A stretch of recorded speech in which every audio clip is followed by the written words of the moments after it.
ನಮ್ಮ ರಾಮನಗರದ ಜಾನಪದ ಲೋಕವನ್ನು ಕಟ್ಟಿದಂತಹ ನಿರ್ಮಾತೃ ಎಚ್ ಎಲ್ ನಾಗೇಗೌಡರ ಜಾನಪದ ಲೋಕವನ್ನು ಕಟ್ಟಿದ ನಂತರ ಪ್ರಪ್ರಥಮ ಡೊಳ್ಳಿನ ತಂಡವೊಂದನ್ನು ಸಿದ್ಧಪಡಿಸ್ತಾರೆ. ಆ ಡೊಳ್ಳಿನ ತಂಡದಲ್ಲಿ ಅಂದಿನ ಕಾಲದಲ್ಲಿದ್ದಂತಹ ಅಂಕನಹಳ್ಳಿ ಶ್ರೀನಿವಾಸರವರ ಪುತ್ರ, ರಾಮನಗರದ ಪ್ರಸಿದ್ಧ ಡೊಳ್ಳಿನ ಕಲಾವಿದ, ಡೊಳ್ಳು ಚಂದ್ರು ಅಂತಲೇ ಜಾನಪದ ಕ್ಷೇತ್ರದಲ್ಲಿ ಗುರುಸ್ಕೊಂಡಿರ್ತಕ್ಕಂಥ ಚಂದ್ರಕುಮಾರ್. ಹೇಗಿದ್ದೀರಾ? ನಮಸ್ಕಾರ ಸರ್, ಚೆನ್ನಾಗಿದ್ದೀರಾ? ಸೂಪರ್ ಆಗಿದ್ದೀನಿ. ನೋಡ್ತಾ ಇರ್ತೀನಿ ಜರಗನಹಳ್ಳಿ ಕಾಂತರಾಜು ಸರ್ ಅಂತೇಳಿ ಯೂಟ್ಯೂಬ್ ಚಾನಲ್ಲು. ನಾನು ಕೂಡ ಸಬ್ಸ್ಕ್ರೈಬ್ ಆಗಿದ್ದೀನಿ. ತುಂಬ ಖುಷಿ ಏನಂತ ಅಂದರೆ ಸರ್, ನಮ್ಮ ಜನಪದ ಕಲಾವಿದರಿಗೋಸ್ಕರನೇ ನೀವು ಯೂಟ್ಯೂಬ್ ಚಾನಲ್ ಮಾಡಿ ನನಗೆ ತುಂಬ ಖುಷಿ ಆಯ್ತು ಸರ್. ಜನಪದ ಕಲಾವಿದರುಗಳನ್ನೇ ಹೆಚ್ಚು ನೀವು ತೋರಿಸ್ತಾ ಇರ್ತೀರಿ. ಅವರ ಒಂದು ನಡೆನುಡಿಗಳು ಹೇಗಿದೆ, ಅವರ ಜಾನಪದ ಕಲೆಗಳು ಹೇಗಿದೆ ಅಂತೇಳಿ ತುಂಬ ಇತ್ತೀಚೆಗೆ ತೋರಿಸ್ತಾ ಇದ್ದೀರಿ. ನಾನು ಕೂಡ ಸಬ್ಸ್ಕ್ರೈಬ್, ತುಂಬ ಖುಷಿ ಆಯ್ತು ಸರ್. Thank you.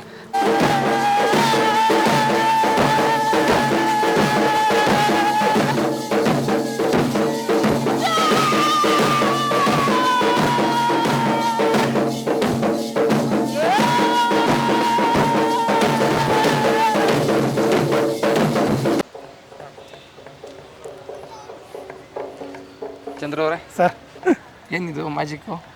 ಇದು ನನ್ನ ತಂಡ ಸರ್. ನೀವು ಹೇಳ್ತಾ ಇದ್ದೀರಿ ಸ್ಟಾರ್ಟಿಂಗ್ ಇಂಟ್ರೊಡ್ಯೂಸ್ ಮಾಡಬೇಕಾದ್ರೆ ಕರ್ನಾಟಕದ ಪ್ರಸಿದ್ಧ ಡೊಳ್ಳು ಕುಣಿತ ತಂಡ ಅಂತೇಳಿ. ಇದು ನನ್ನ ತಂಡ. ನಾನೇನಾದರೂ ಪ್ರಸಿದ್ಧಿ ಪಡೆದಿದ್ದೀನಿ ಅಂದರೆ ಪ್ರಚಾರದಿಂದ ಅಲ್ಲ, ಬಿಕಾಸ್ ಆಫ್ ನನ್ನ ಕಲೆ ಸರ್.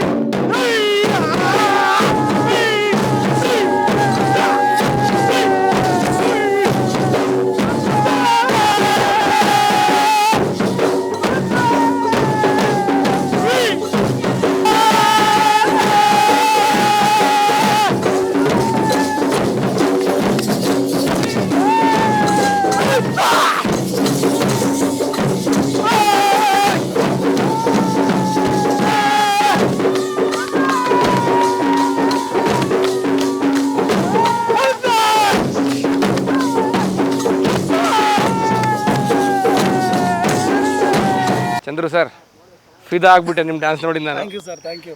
ಮತ್ತು ಕರ್ನಾಟಕದ ಜನ ನಿಮ್ಮನ್ನ ಯಾಕೆ ನಂಬರ್ 1 ಸ್ಥಾನ ಕೊಟ್ಟಿದ್ದಾರೆ ಅಂತ ಗೊತ್ತಾಯ್ತು ನನಗೆ. ಹಾಯ್, ಹೆಲೋ, ನಮಸ್ಕಾರ. ನಾನು ನಿಮ್ಮ ಪ್ರೀತಿಯ ಜನಪದ ಕಲಾವಿದ ಡೊಳ್ಚಂದ್ರು ಮಾತಾಡ್ತಾ ಇದ್ದೀನಿ. ನಮ್ಮ ಜನಪದ ದೇಶಿ ಚಾನಲ್ ಅಂತಲೇ ಖ್ಯಾತಿಯಾಗಿರುವ ಜನಪದ ಸಿರಿ ಯೂಟ್ಯೂಬ್ ಚಾನಲಲ್ಲಿ ನನ್ನ ಜನಪದ ಬದುಕಿನ ಒಂದು ಅಂತರಾಳದ ಮಾತುಗಳನ್ನ ಹಂಚ್ಕೊಳ್ಳಿಕ್ಕೆ ನಿಮ್ಮ ಮುಂದೆ ಬರ್ತಿದ್ದೀನಿ. ನೀವೆಲ್ಲರೂ ನೋಡ್ತೀರಾ ತಾನೇ, ಅತಿ ಶೀಘ್ರದಲ್ಲಿ ನಿಮ್ಮ ಮುಂದೆ. Thank you sir. Thank you sir. God bless you. Thank you so much. ತಾಯಿಯ ದಯಗಾಗಿ ಬಂದೆವು ತಲೆಬಾಗಿ.